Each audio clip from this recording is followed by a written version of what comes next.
Okay, we're going to go ahead and get started this morning. I pray things are well for each of you. Welcome back, those of you who've been on vacation, particularly to those who've been out of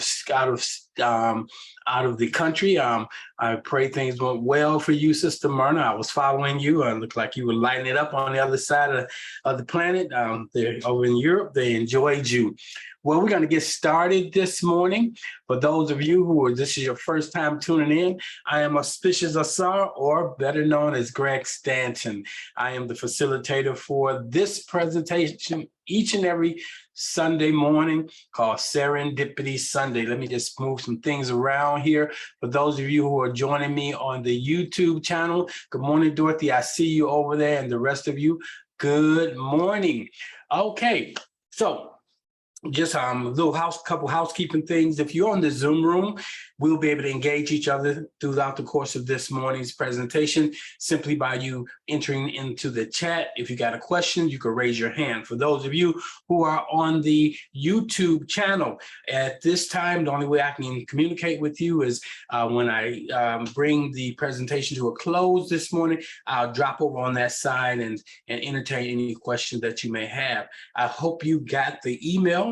And in the email, there was a short video. Yesterday, I popped out and went to the Bahamas. And so this morning, I have just gotten back. I'm in my studio, had a great time this past weekend. So this morning, we are continuing in the conversation that I started 5 weeks ago. We opened up the month of July, dealing with the Hekau, or the words of power. And we've dealt with a lot of things that has to do with our tongue. Now, I want you to know this. Sunday morning, Serendipity Sunday, is probably about 30 to 40 minutes. I can't do a deep dive. I don't plan to do a deep dive on whatever topic I'm dealing with. I am giving you surface things. Now, what we traditionally have done is we do the topical surface stuff on Sunday during Serendipity Sunday, introducing you to a message that you can take into the week. But those who want to do the work, those who are inside of transformation, these individuals would normally follow me into Tuesday night. Tuesday night, we have what is known as Transformation Tuesday. Well, I've been on vacation. That is this summertime. And during the summertime, I usually step back and I enjoy the summer. So I don't really teach on Tuesdays and Saturdays, like I usually do during the teaching year. The teaching year runs from the fall, September, October, all the way through. We usually wrap it up around May, June, and then we go into our summer months because many people are taking vacations, graduations, a lot of other things are competing for your time coming out of the winter and the spring. So that's why I do that. So this morning, we're dealing with the topic mantra in your mouth. A mantra in your mouth. Let me take a look over here and see what's happening in the Zoom room before I get started. I see some people over here saying good morning to me. Myrna says good morning. Happy to be back on the Zoom with you all. Awesome. We are happy to have you back. Grand Rising from Linda. Good to see you. Courtney, you're excited about the teaching this morning. Excellent. Expectation paves the way for a wonderful teaching. All right. Good to see you, Sister Cheryl. It's good to see you. Mom, Rosalind, it's good to see you. All of you who have joined me this morning. Erica, good to see you this morning that you're able to pop in. Again, I thank you for that communication earlier this week. That brought to my attention that my website wasn't doing what it was supposed to do. So I had to do what I needed to do. Okay, well, again, I am Auspicious Asar, also known as Greg Stanton. I'm glad you have decided to join me this morning for this morning's brief introduction to mantras and affirmations. Well, I labeled it, the title of today's message has to do with a mantra in your mouth.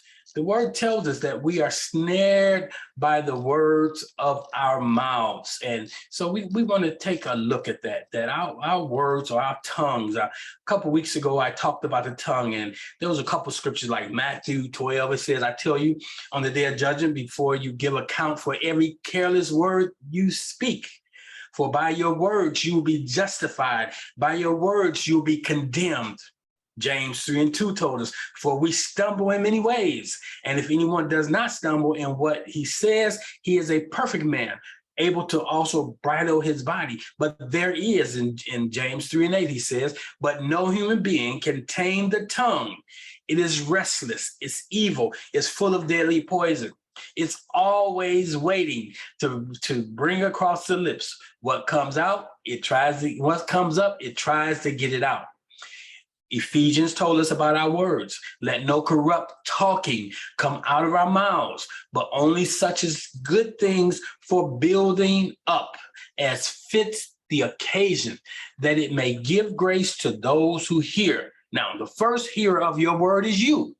And so if you're speaking words of venom, words of death, even if you're speaking the reality of what it is, you are reinforcing it because it comes back doubly through your ears, and it registers. You're seeding yourself with the words you speak. Now know that the word tells us in James 1:26, if anyone thinks that he is religious and does not bridle his tongue, but deceives his heart, works against your heart, works against your intentions. That's what we're talking about today. Why we use mantras, why we use affirmation. This person, religion is worthless. His spiritual system is worthless if you do not bridle your tongue. Religion that is pure, spirituality that is pure and undefiled before source, the universe, the Father, God, Allah, is this: to visit orphans and widows in their afflictions and to keep oneself unstained from the world. We be in the world, but not of the world. Now, lastly, James 1:19 says, know this, beloved brothers and sisters, let everyone, each of you, be quick to hear. That's why you got two ears. Slow to speak, you got one mouth, and slow to anger. You have one heart, your heart center. You want to make sure that you keep your heart pure. For when you look at the chakra system, you got 3 below and 3 above the heart. The heart is the green light. The heart is the place where everything that's coming from below has to meet the heart, and that which comes from above has to meet the heart. And you want them to be things that work in unison. You want to open up your heart chakra by really dealing with those lower 3 chakras, dealing with the things, the base desires of life, the things that can derail you. You got to get those things right before you can pull down those things from the 3 upper realm chakras. Okay, so we're talking about the word. We started with a couple weeks ago or 5 weeks ago. In the beginning was the word, and the word was with God, and the word was God, and the same was in the beginning with God. All things that were made by it, and without it was not anything made. So since that introduction of John chapter 1, verses 1 through 3, I exegeted it and I laid it out for you and from the perspective of a Kemetic science approach. And so we say things like, in the beginning was the imagination. And the imagination was with source, and the imagination was source, and the same was in the beginning with source. All things that is made by the imagination, and without the imagination, not anything that has been made was made. So what we're understanding is there's a collaboration between the thought and the word and the speech. Although we look at them autonomously as 3 distinct things, they collaborate as one. Sometimes we break things down so systematically that we lose the essence of the sum of its parts is greater than the whole. I think that's just Gestalt.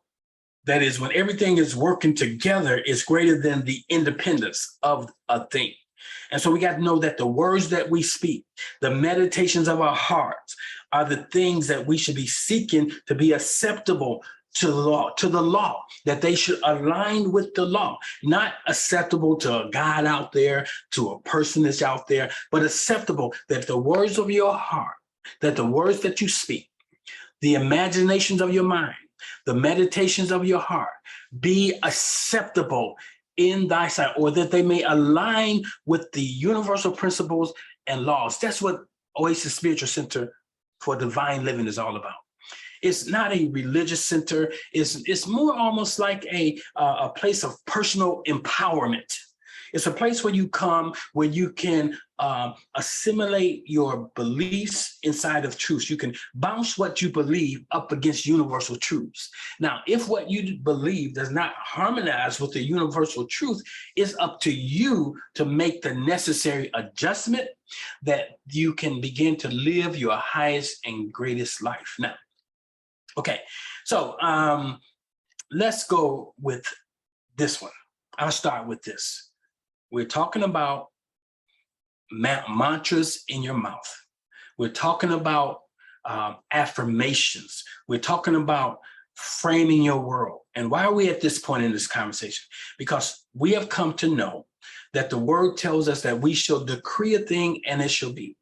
We've come to know over the last 5 weeks that the word says you have not because you've asked not. And when you have asked, you asked amiss. It says you asked, but you didn't operate the principles. You asked, but you didn't understand something. So to ask is not to petition. To ask is not to pray to God to do something. To ask means this, that you know that you are so divinely aligned with the oneness of being. You have the God consciousness, the Christ consciousness. You're one with source, source is one with you. Then you know that you should decree. So the asking means you decree. It don't mean begging. It means you should state a thing. One thing about a king, before a king decrees a thing, because a king knows or a queen knows, or a Nusut knows, what they will call a pharaoh, that their words is their bond. And so they don't just speak haphazardly. And the same thing with you.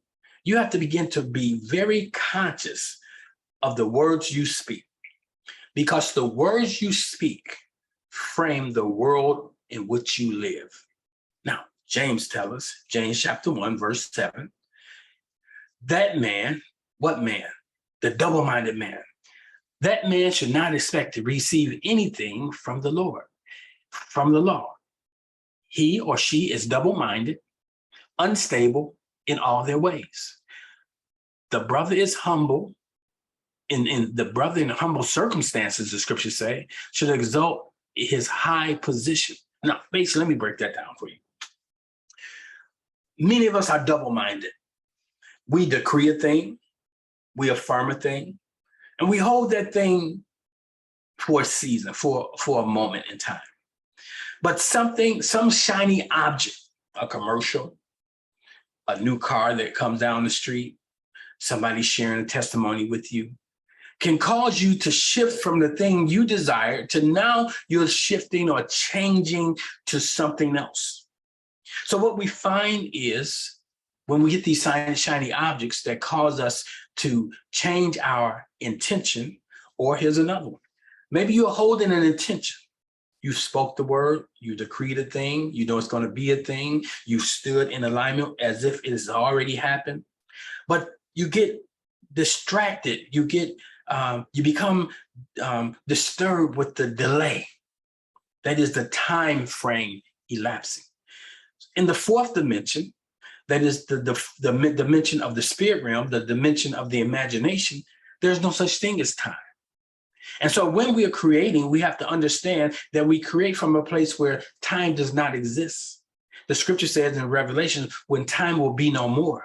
And time will be no more the moment you come into realization that you are a fourth dimension being, that you have the ability to call a thing that is not as though it were, that you have the ability to live in a realm that's different from this earth realm that you live in inside of this earth suit. And so as fourth dimensional or spiritual beings having a human expression called a human being, we got to make sure we don't get locked into that three-dimensional self of the physical body. So That's why we say as above, so below. Okay, so we want to bring into this realm what's above. The above is not in the heavens, other than the heavens being your head, your imagination, your mind's eye. And so you have to be conscious of what you're cultivating in the heavens, because what's in the heavens, what's in the head, are the very things that ultimately manifest in your life. But you can't be double-minded. If you want to bring some things into your life, you can't be double-minded. So this morning, I'm going to introduce you to mantras and affirmations. Now, we're not going to walk away knowing everything that needs to be known, but you're going to be introduced to some things that's going to help you to put things in proper perspective. Maybe deal with some of the anxiety, some of the frustrations, some of the feelings as though you've been denied. No, it's just a delay. And a lot of times our delayed are elongated because we are not holding the frequency. So mantras and affirmations help you hold the frequency to help you keep the match to the thing desired. Now, affirmations have three aspects. One, they require a frequency match, and not just rote statements. A lot of people make affirmations. They say things like, I am wealthy and wise. I am wealthy and wise. I am wealthy and wise. No, that's coming from the head, not the heart. Okay, you're not even a frequency match to that. You're trying to convince yourself. You can't change your frequency through an affirmation. An affirmation restated, and you're not in alignment with it, is going to bring forth frustration. Okay, so it required frequency match, that your affirmations, and they shouldn't be just rote statements, and they shouldn't be used to convince you. You don't use an affirmation or a mantra to convince yourself or to avoid life's reality. Okay? Second, affirmation should affirm the thing that you decree. It should affirm the state of it has already happened. See, we live in two dimensions, fourth dimension, third dimension. Most of our time is spent in third dimension. And third dimension has a way of, like the children of Israel, remember last week when they went into the promised land and they saw that it was land flowing with milk and honey, and there was a land to be desired. But they were in the third dimension aspect of it, 10 of them were, and they came back and they reported the reality, and then they used a but. And so what we have to understand that even though we are in this world, we're not of this world. You have to be very conscious that the things that show up that are very real don't become your reality. Some people would say, I'm just keeping it real. You can keep it so real that it kills you. Did you know what you rehearse ultimately becomes your hearse? It will carry you to your death. So you got to watch the words you speak. So the second point again, your affirmation should affirm things, decreed, statements you made, your expectations, and it helps you from slipping into disbelief, okay? Or when your expectations when the fire of the expectation, the desire begins to wane, you fuel it with an affirmation, with a mantra. Let the words of your mouth be acceptable. Let them be the words that affirm what has already happened. Stop aborting it. So that's important. So your affirmations are such that they affirm that which has been decreed, that also aligns with what you had a frequency match to. Now, here's another reason why we use affirmations. And I think there was a sister on the call last week that kind of asked this question about what can I do? And she was dealing with the anxiousness that comes, and many of us are anxious, but the word says be anxious for nothing. I believe that's Philippians 4:6-8. It says, be anxious for nothing, but in everything by prayer and supplication. Now, we got to unpack that at some point. Prayer does not mean petitioning. For you are one with God. When you go into meditation and you become one with God, you align with the frequency of source. No longer should you ask source for anything, for you are source. You're one with source. And during your time of meditation, the time of being still, it says, be still and know. Once you know a thing, those are the things you bring out of meditation. Those are the things you then begin to decree. You don't haphazardly create from the emotional state. You don't haphazardly create from the sensory realm. And many of us, we're creating our lives based on the five senses, based on something we've heard, based on something we've seen, based on something we've experienced, something that was good. And as a result of that, we're creating from the externalities of life versus creating from the internal essence of who we are, spirit being, from the fourth dimension. So whenever you have a desire, whenever there is a true desire, not a lusting thought, but a desire, it says, the law will give you the desires of your heart. It'll drop into your heart that you desire this or to do that or be this. Then that means you have the capacity to do it, the propensity to pull it off. But the reason why we don't, because we don't understand the laws. We don't understand that the law is our shepherd and we shall not want. If a desire is given to us, we're not lacking it. We got to take it into the imagination. We got to play it all the way out. We got to view that thing. We got to understand that thing. We have to rehearse that thing, and it becomes our thing. So in Philippians 4:6-8, it tells us, don't be anxious for anything, but in everything by prayer and supplication with thanksgiving, gratitude statements, let your requests be made known to God, and the peace of God, which surpasses all understanding, will guard your hearts and minds through a Christ consciousness, through the oneness. And then he says, meditate on these things. Finally, whatever things are true. What is true? The thing that you held in your imagination, the thing that has happened is true. Well, if someone who is not walking in the fourth density or in the fourth level of frequency or in that fourth dimension, you're dealing with third dimension. Many of your friends are third dimension. You got to be careful. If you don't have fourth dimension friends, you can't share fourth dimension things with them. They're going to say, oh, you're just a dreamer, like Joseph. Okay. Finally, my brethren, whenever things are true, whatever things are noble, whatever things are just, whatever things are pure, whatever things are lovely, whatever things are good, of a good report, if there be any virtue and if there is anything praiseworthy, these are the things you meditate on. Come on now. So let's look at affirmation. What is an affirmation? An affirmation, it comes from the word to affirm, okay? To affirm a state as a fact, to assert strongly and publicly. Notice it says public, but you affirm it to yourself. Sometimes you got to encourage yourself. And how do you encourage yourself? Through affirmations, through mantras. Okay, so you got to affirm, or another word for that's similar to affirm is to declare, to state, to assert, to pronounce, to attest, to swear, to avow, to give your word to yourself. Those are affirmations, to declare something, okay? It's affirming the law, decreeing the law. Now, there's a word called a mantra. You see, I got my Buddha hat on, okay? Got my meditation hat on, okay? So mantra is a word that originally in Hinduism and Buddhism, a word or sound that is repeated to aid concentration in meditation. It's a Hekau. It's like when you go,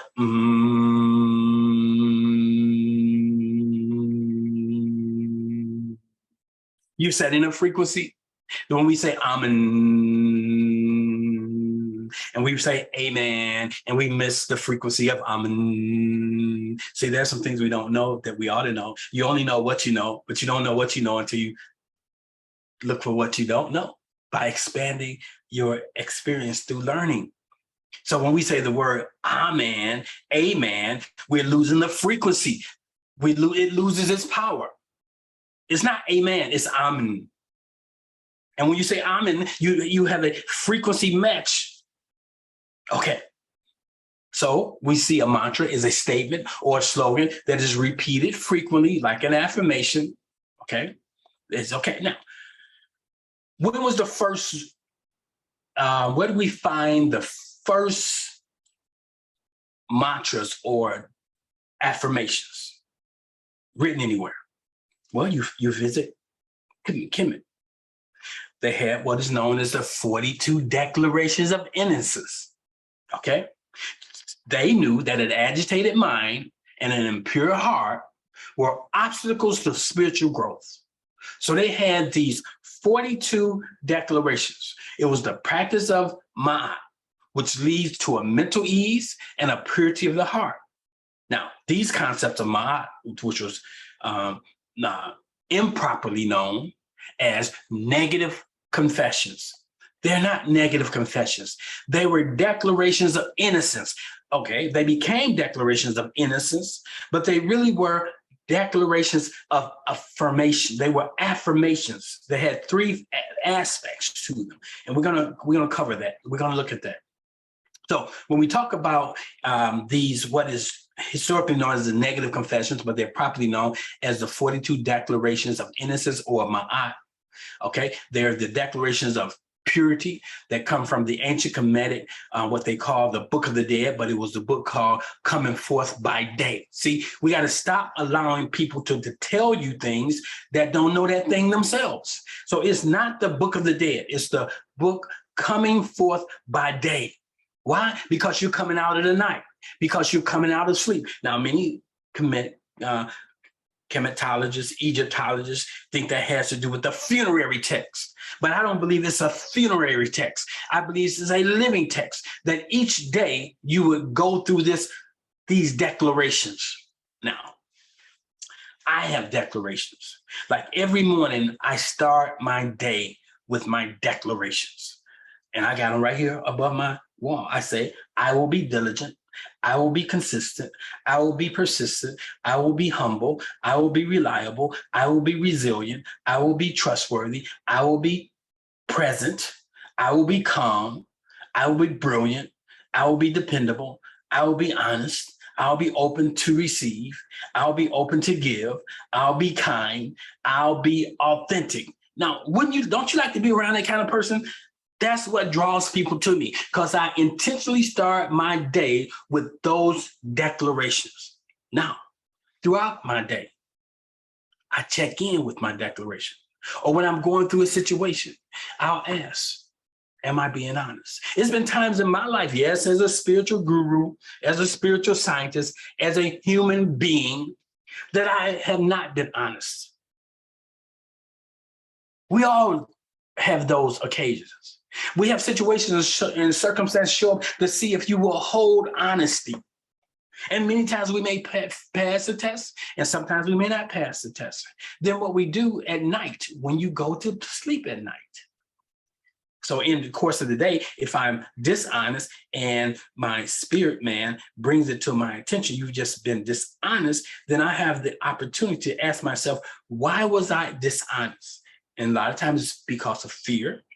A lot of times it was because of thinking that I didn't want the person to know a certain thing, or maybe there've been shame, or maybe there've been guilt. I remember a story once. I want to share this with you. And that's where I learned honesty from. I spent the night over my grandma's house. I remember that she lived not too many blocks from us in Maywood at that time. And we had taken our baths, and my grandma kept a clean house, very clean house. And on the kitchen table, was some quarters.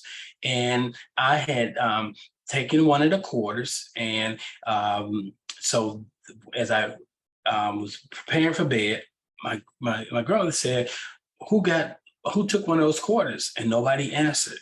And she said, okay, but I think she knew me. She knew not that I was a thief or anything, but she could tell by my body language. She could tell by how I looked.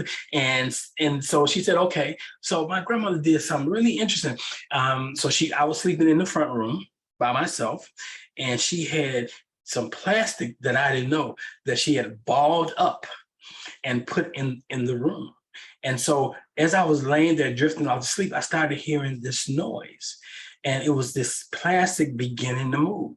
And I automatically associated where I was having an encounter because I had lied.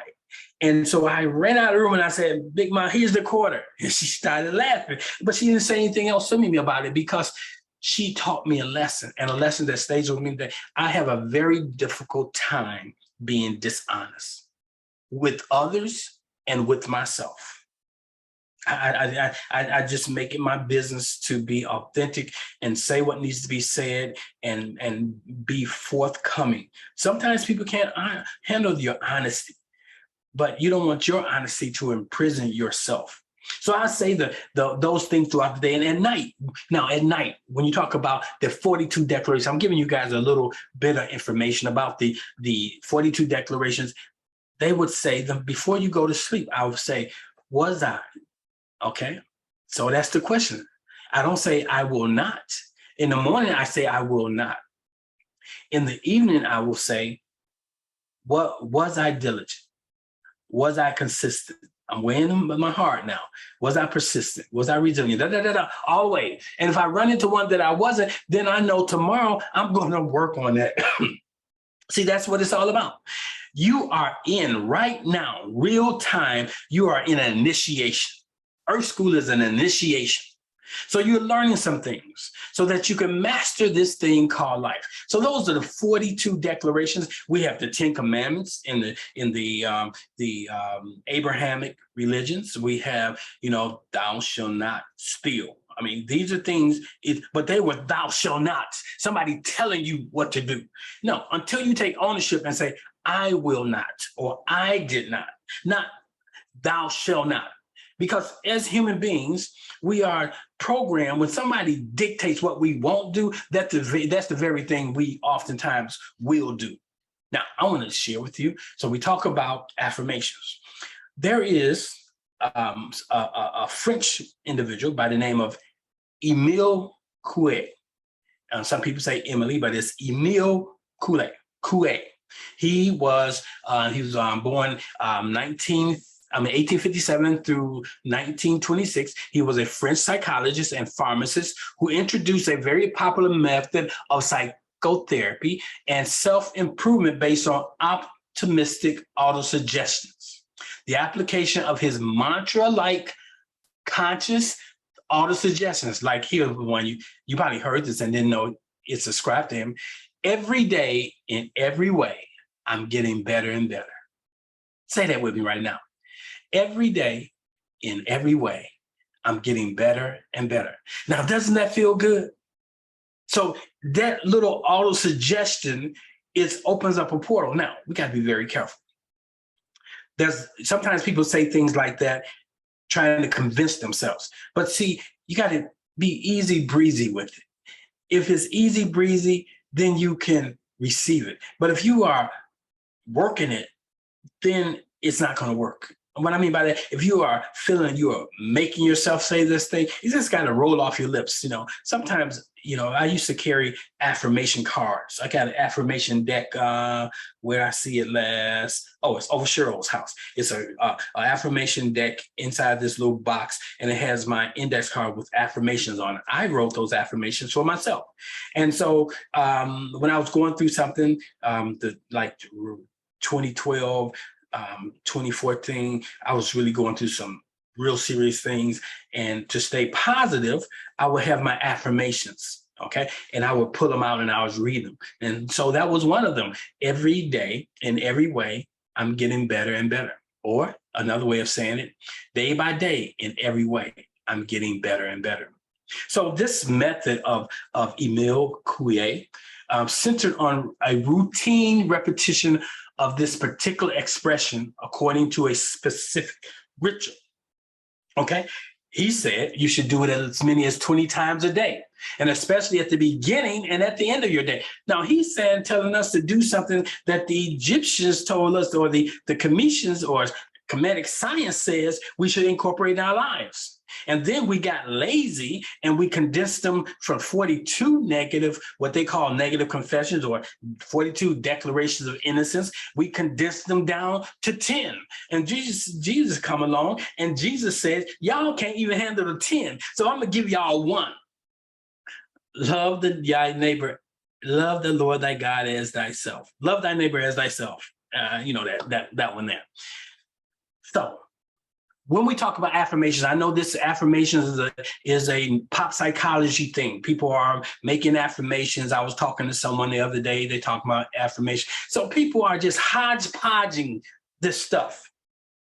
whatever is popular, they're doing it. But because people are not really sitting under the teachings, then they are taking a little of this, a little of that. The word tells us, though you got 10,000 gurus, though you got 10,000 social media experts, you have not many fathers. That is, you have not many people you have aligned yourself with to lead you. Now, some people may say, we don't need leaders. Everybody needs a leader. Everybody at some point. The best leaders are those who have learned to follow. Now, the person that tells me you don't need a leader is a renegade. The person who tells me they don't need a leader, I can probably look at their life and see a lot of failures, or if they have success, there's a lot of conniving, there's a lot of things going on, or it took longer than necessary. We all need to have, are you coachable? Are you leadable? That's the question. We all need to have a guide. We talk about honoring our ancestors. That's having a guide. So these people that's running around talking loud, saying nothing, telling you things like you don't need a leader, but they want you to listen to them. Okay, here's some recommendations for you. So we know that affirmations and mantras are alike, okay? In order for your affirmations to work or your mantras to work, there are three distinct points that they should be operating with inside of you, your life. You should have what I call waking meditations, okay? So a meditation or a mantra is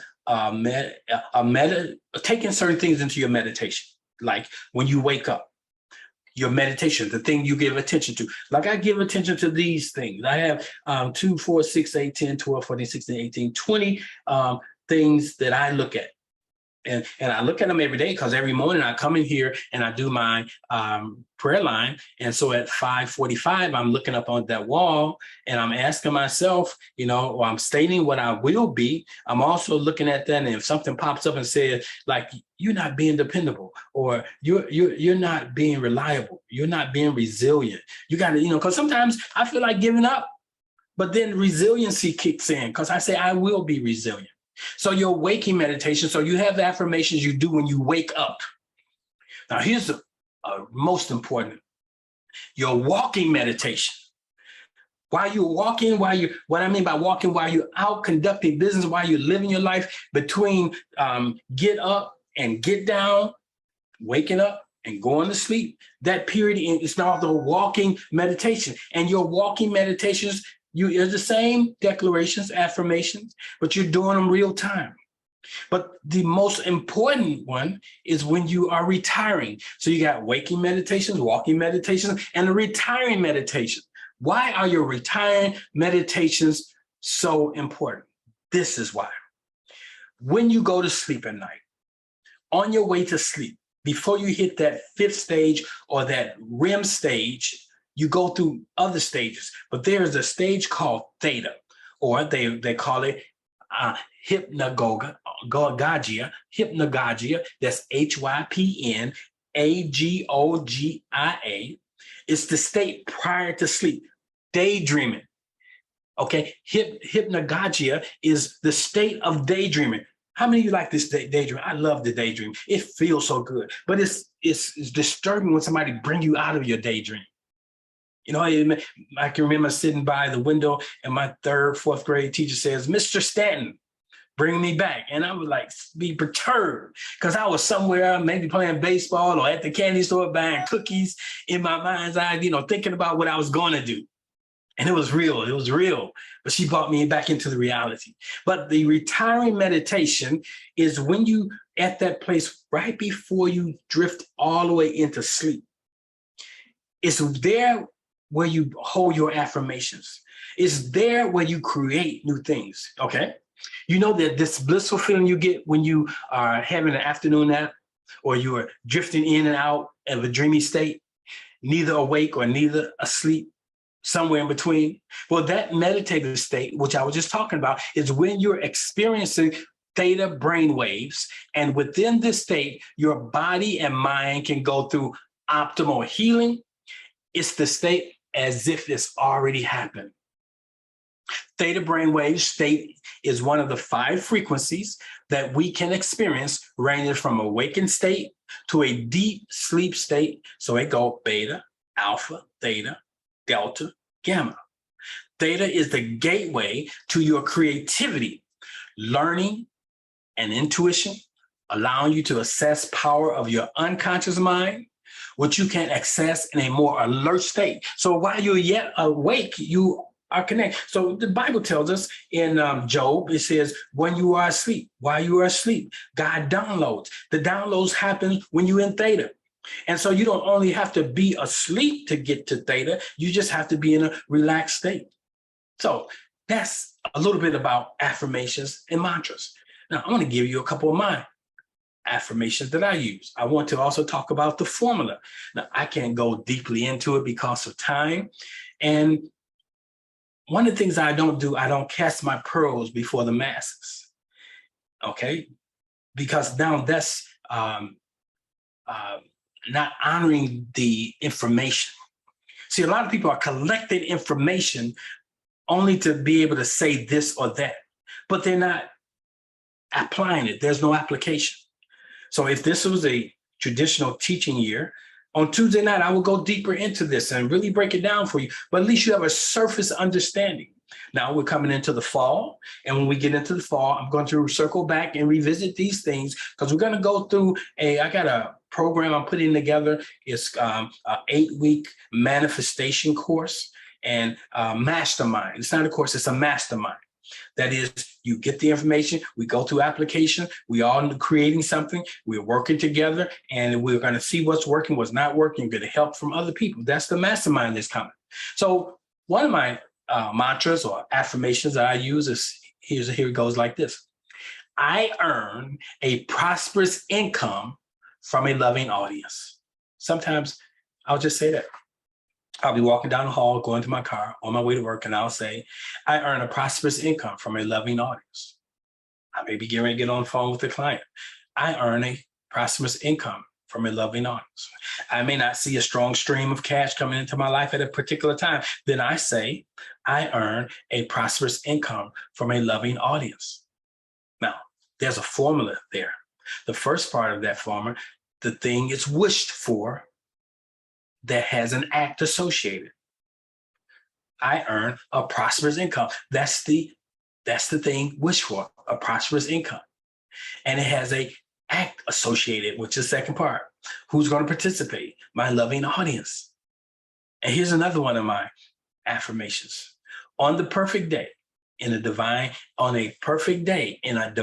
order, things always come my way. On a perfect day, in divine order, things always come my way. You know, sometimes we say things are always working out for me. Even when they don't appear to be working out for me, guess what? Things are working out for me. And so that's a little bit this morning about affirmations, about mantras. I hope you got something from there. We're going to do this now. You know, I said this. One of my affirmations is, I earn a prosperous income from a loving audience. Guess what? You're the loving audience this morning, this evening. Whatever time it is you're tuned in, tapped into this. If you've gotten to this point in this presentation, you are a loving audience. You resonate with what I said. And I already have affirmed that I earn a prosperous income from the loving audience. So if this has been a blessing to you, if it has enriched your life in any way, take a moment and sow a seed. Now, you're not sowing the seed because of greed. I already gave you something of value. You're not sowing a seed because I have a need, because guess what? The Lord is my shepherd. The law is my shepherd. It has a way of getting to me that which belongs to me. Now, you could be participatory in that and get the blessing. It says you give a prophet a glass of water, you get a prophet's reward. And what's a prophet's reward? A prophet is one who speaks to things that are unseen. You give them that which is refreshing, and it gives that person, that prophet, the ability to speak, continue to speak things into your life. So don't be like religious people. Don't be like those who are operating from the place of a poverty mindset to say, I don't have it. If I had it to give, I would. The very fact that you on this line, I know you have something to give. Now, I'm not saying what you give, but you can give. The word says, give and it shall be given to you. Press down, shaken together. So the windows of heaven be open unto you. Now, the word would not say to give if it knows that it hasn't given you something. Everyone has something. The woman with 2 mites had something. 2 mighty mites, she had something. So if you desire to give to the ministry, you can either go to, if you're on Cash App, you could type in the phone number, 708-368-1076, 708-368-1076. Somebody can type that in there and the ministry should show up. You can go that route. You can go to Zelle and you can type in that same number, 708-368-1076, or you can type in Oasis Spiritual Center and it'll show up. Or you can just go to the website, www.oasisspiritualcenter.com, and go over to the giving tab, and it opens up and you can find the platform that fits you. And if none of those platforms fit you, you can look at the bottom of the emails that I send. There's a mailing address that will get it to the ministry. 915 Olive Street, Suite 1502, St. Louis, Missouri, 63101. All right, good. That's all I have to say about that. I want to encourage you to re-listen to this once I do the edit on it and drop it out there on the YouTube channel, Oasis Spiritual Center. So I'm going to open up to see what's happening here this morning. See if we got any comments. If we got any hands up, let me see here. Okay, I see Linda said yes. Courtney said that feels really good. She was alluding to the earlier affirmation that I gave from Kuwait. On a perfect day, in a divine order, things always come my way. Awesome. I earn a prosperous income from a loving audience. Come on, Thou. And you can rework that. And when we go into the upcoming mastermind, we're going to look at affirmations and we're going to help you craft your affirmations, because many of us are using other people's affirmations. Can't do that. You got to make it personal. If it feels good to you, if it resonates with you, like Florence Shindo, she has a lot of affirmations. Your word is your wine, if you ever listen to her. This brings the 5 weeks to a close. Again, we've been dealing with the Hekau, words of power. Next month, the month of August, starting next Sunday, we're going to deal with thought, because there was 3 distinct things that the Kemetic science taught. It taught that you should have control of thought, control of speech. Now, we've been dealing with speech, and then control of action, practicing what you preach. So you're going to walk away with those 3 distinctives. That is the ability to control your thought, to control your speech, and to control your actions. That will lead you to the mastery of life. Thank you for your time that you've spent with me, the moment we've had together. And I pray something that's been said that is uplifting and encouraging. And we're going to